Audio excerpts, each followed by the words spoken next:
After a period of not having won the AFC East Division for 24 straight years, in the 2024 season, the Buffalo Bills finished first in the division for the fifth consecutive time. The regular season was a good one for the Bills, as they set a franchise record by scoring 525 points. They also tied a franchise record by winning 13 games and had the league's most valuable player in quarterback Josh Allen. Offensively, the Bills led the league in rushing touchdowns. They also took care of the football as they had the fewest turnovers in the NFL. Quarterback Josh Allen passed for 28 touchdowns while also rushing for 12 more, all while throwing only 6 interceptions. Running back James Cook rushed for 1,009 yards and added 16 rushing touchdowns as well as 2 receiving touchdowns. The offensive line was outstanding as it allowed Allen to be sacked only 14 times. Defensively, Buffalo had an opportunistic defense as they finished second in the league in forced turnovers and first in recovered fumbles. Highlights from the regular season included sweeping division rivals the Miami Dolphins and the New York Jets, while also beating playoff teams the Kansas City Chiefs and the Detroit Lions.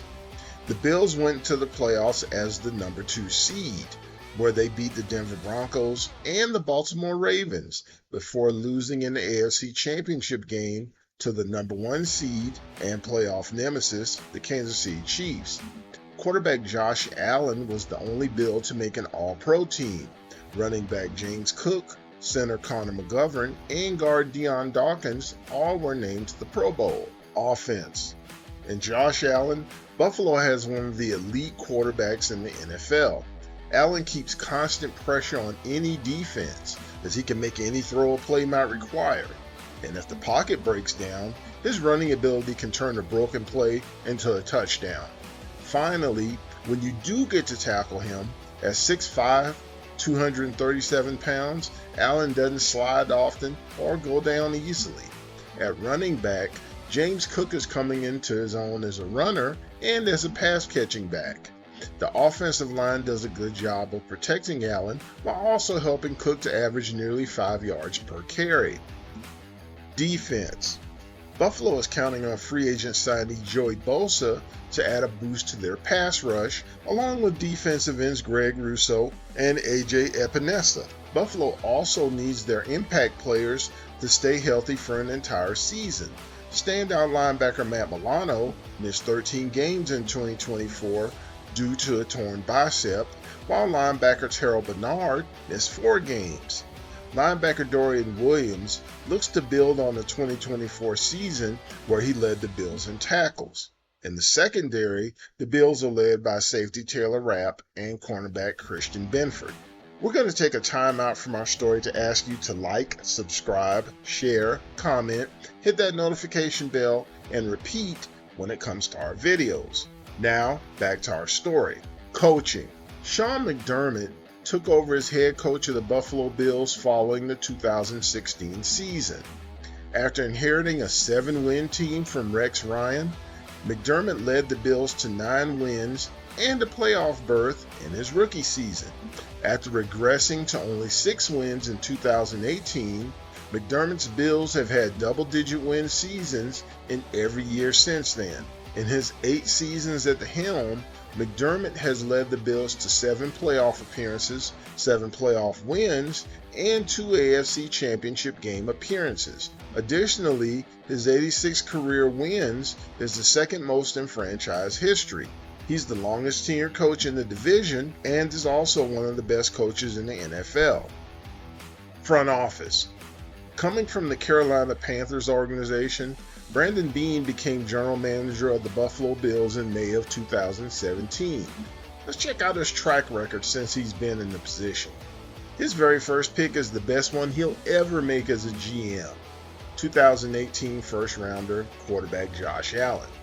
Later in that same round, Beane picked linebacker Tremaine Edmonds, who made 2 Pro Bowls with Buffalo before leaving as a free agent in 2023.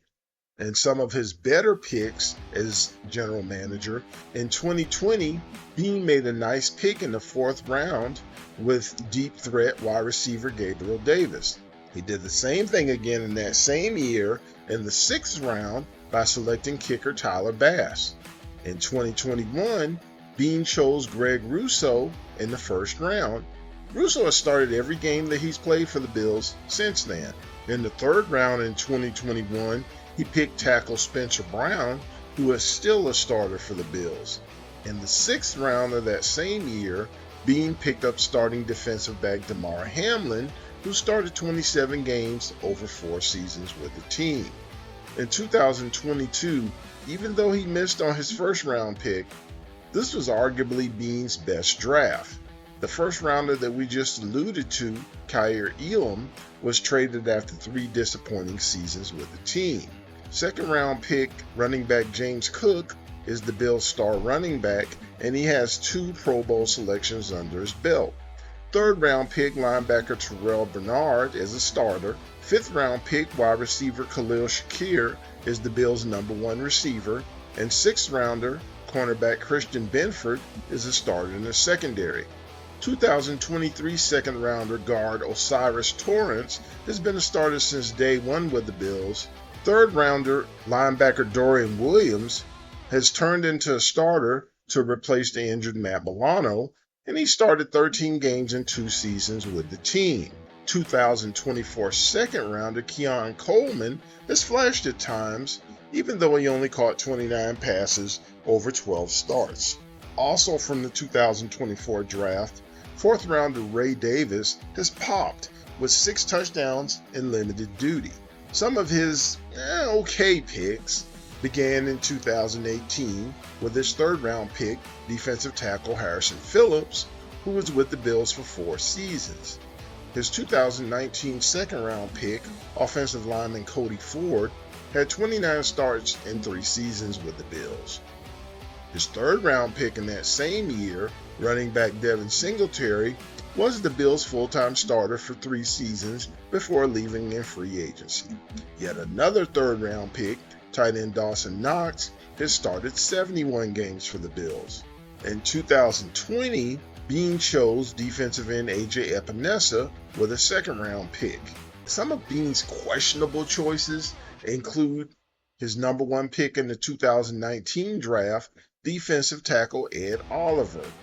Oliver is still a starter for the team, but for the position he was picked in, he just hasn't provided enough impact for where he was drafted. 2023 1st round pick tight end Dalton Kincaid has not lived up to expectations so far, as he's averaged less than 10 yards per catch over 2 seasons. Also missed 4 games in 2024 due to injury. To this point, Beane's performance as a talent evaluator has been spotty.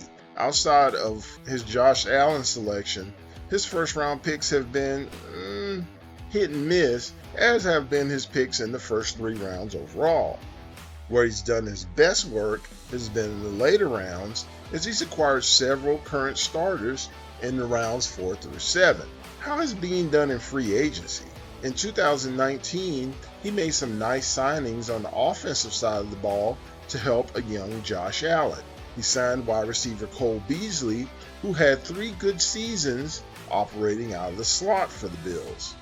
He also signed wide receiver John Smoke Brown to serve as a deep threat for Allen. Brown delivered in his first season with the Bills, catching passes for over 1,000 yards. Center Mitch Morse would start every game he played over 5 seasons with the Bills. Guard John Feliciano started every game he played for 3 seasons with the Bills. Finally, wide receiver Andre Roberts would make the Pro Bowl as a kick returner in both of his seasons with the Bills.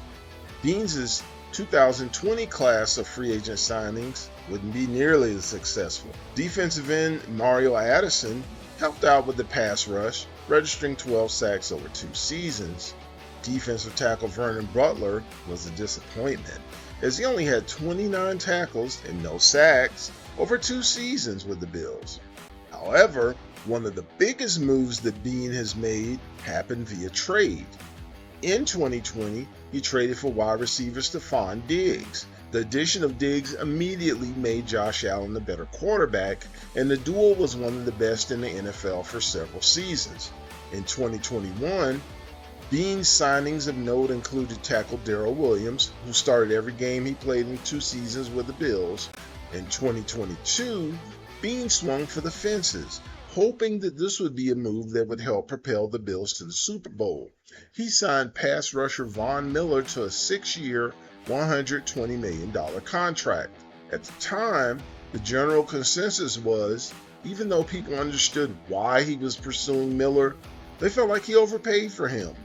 In retrospect, Beane definitely overpaid for him, because in 3 seasons that were marred by injury, suspension, as well as declining performance, Miller registered only 14 sacks over 3 seasons. Defensive tackle Daquan Jones has started every game he's played for the Bills over 3 seasons. In 2023, Beane signed offensive lineman Connor McGovern, who started every game in the last 2 seasons. Defensive end Leonard Floyd was an important signing, as he had 10.5 sacks in his lone season with the Bills.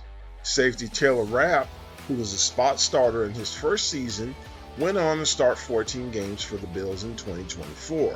In 2024, Beane's biggest signing, wide receiver Curtis Samuel, was a big disappointment. On a team starving for production from their wideouts, Samuel only started 2 games and finished tied for 4th with 31 receptions. Wide receiver Mac Hollins proved to be a better signing, as he brought energy and intensity along with the team-leading 5 touchdown catches. Safety Mike Edwards, to put it simply, was a bust, as he was signed to start alongside Tyler Rapp, but he was cut after playing only 7 snaps. Ultimately, Beane has done enough as far as re-signing players in-house and finding late-round talent to justify holding on to his job. However, he needs to get better with his high draft picks to ensure real job security. Prediction: the Buffalo Bills will repeat as AFC East champions with a 15-2 record, but they will lose in the divisional round of the playoffs. Do you think this is the year that the Buffalo Bills will make it to the Super Bowl? Will they get better wide receiver play this season? Can Joey Bosa give them the pass rush help the defense needs? Can they beat the Baltimore Ravens or the Kansas City Chiefs if they meet them in the playoffs? Let us know what you think in the comments. Thank you all for checking out our video. We appreciate you spending time with us. We'll be coming out with our review and preview of the Carolina Panthers next time, so come back and check us out. Thanks again, and see you soon.